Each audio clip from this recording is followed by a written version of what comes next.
আমার নবী ভাঙা ঘরে আসতে পারে না, কে বলছে? তাহলে শুনেন, রাজ দরবারে একবার তাদের রাজ দরবারে আলোচনা সভা হলো, এরকম অনেক মানুষ এসেছে নসিহত শোনার জন্য। এক মা তার মেয়েকে নিয়ে ওই নসিহত শোনার জন্য গিয়েছে। যখন নসিহত শোনার জন্য ভিতরে প্রবেশ করছিল, ওখানে প্রজা আটকে দিল, বলতেছে ইনভাইটেশন কার্ড হ্যাঁ আপকে পাস, একটা ইনভাইটেশন কার্ড লাগবে, ওটা কি আছে? বলে না, আমাদের কাছে কিছু না, আমি তো ভেবেছি কোরআন সুন্নাহর মেহফিল হবে, আমরা শুনতে এসেছি, এখানে যে কার্ড লাগে এগুলো তো জানি না। বলে কার্ড ছাড়া ঢুকা যাবে না। এখন ছোট্ট মেয়ে মার দিকে তাকায় আছে ফেল ফেল করে, মা কি বলবে? মা বলতেছে ঘবরাও মত মেরে হুজুর, বাস দালান কোঠা মে नहीं आता झोपड़ी में भी आता है।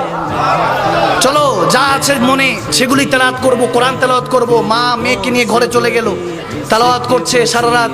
মেয়ে কিছুক্ষণ কালাম পড়ছে, নাতে পাক পড়ছে। হঠাৎ করে ফজরের আজানের সময় হলো, মা মেয়েকে ডাক দিয়ে বলে যাও পানির ব্যবস্থা করো। যখন সে ঘর থেকে বের হয়ে পানির ব্যবস্থা করতে গেল, একটা চিৎকার দিয়ে ঘরে দৌড়ে আসলো, এসে বলতেছে মা কে জানি আমাদের ঘরের চৌকাঠ চুমু খাচ্ছে। মা